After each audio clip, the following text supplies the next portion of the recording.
Good morning. My report is interpersonal and group process approaches. Intro to human process interventions. Human process interventions are geared towards improving interaction among individuals working together and resolve conflict. What are human processes? Process, how things are done rather than what is done. Human process, how relationships and relational interactions with people are done. Interpersonal and group process approaches.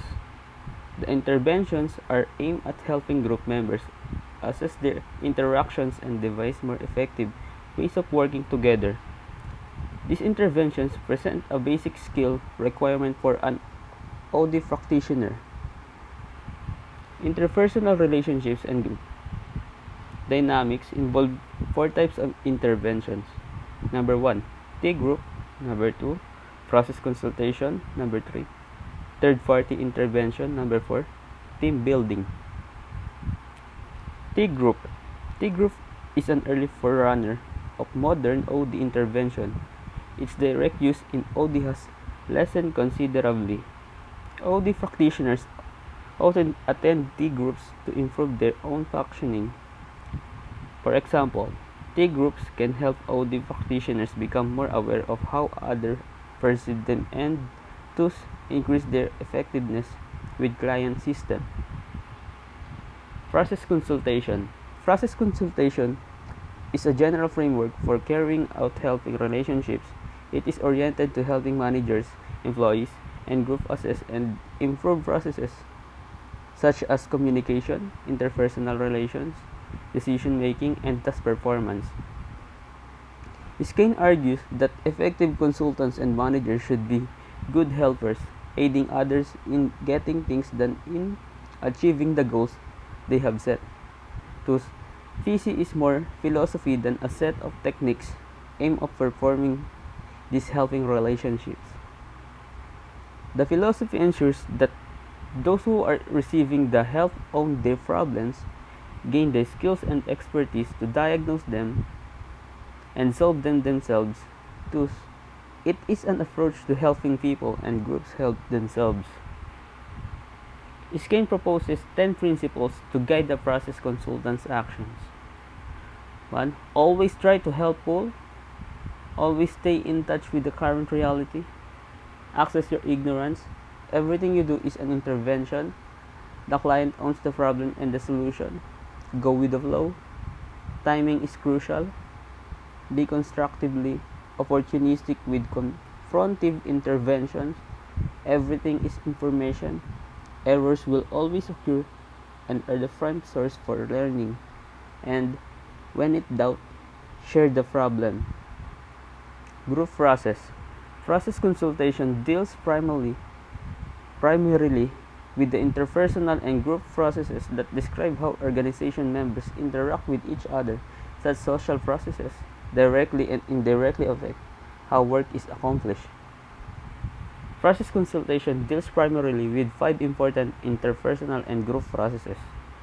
Number 1, communications. Number 2, the functional role of group members. Number 3, group problem solving and decision making. Number 4, group norms development. Number 5, the use of leadership and authority. Basic process interventions. For each of the interpersonal and group processes described, a variety of interventions may be used. In broad terms, these are aimed at making individuals and groups more effective. Individual interventions. These interventions are designed primarily to help people be more effective in their communication with others. For example, the process consultant can provide feedback to one or more individuals about their overt behaviors during meetings. At the covert or hidden level of communication, feedback can be more personal and is aimed at increasing the individual's awareness of how their behavior affects others. Group interventions. These interventions are aimed at the process content or structure of the group. Results of process consultation. Consultation of the process consultation is an important part of organization development and has been widely practiced over the past 40 years. A number of difficulties arise in trying to measure performance improvements that are a result of process consultation. Process consultation of action company is the creation of relationship with the client that permits the client to perceive, understand, and act the process events that occur in the client's internal and external environment in order to improve the situation as defined by the client. Third-party interventions. Third-party intervention focuses on conflicts arising between two or more people within the same organization. Conflict is inherent in groups of organizations and can arise from a variety of sources, include differences in personality, task orientation, and perceptions among group members, as well as competition for scarce resources.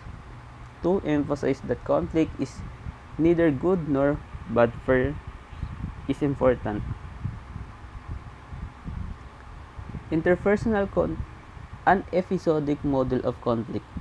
Interpersonal conflict often occurs in iterative cyclical stages known as episodes. An episodic model is shown in figure 12.2. At times, issues underlying a conflict are latent and do not present any manifest problems for the parties. Facilitating the conflict resolution process. Walton has identified a number of factors and tactical choices that can facilitate the use of the episodic model in resolving the underlying causes of conflict. Team building. Team building refers to a broad range of planned activities that help groups improve the way they accomplish tasks, help members enhance their interpersonal and problem-solving skills, and increase team performance. A team is a group of individuals with complementary skills who depend upon one another to accomplish common purpose or set performance goals for which they hold themselves mutually accountable. Teamwork is work done when members subordinate their personal prominence for the good of the team. Members of effective teams are open and honest with another. There is support and trust. There is a high degree of cooperation and collaboration. Decisions are reached by consensus.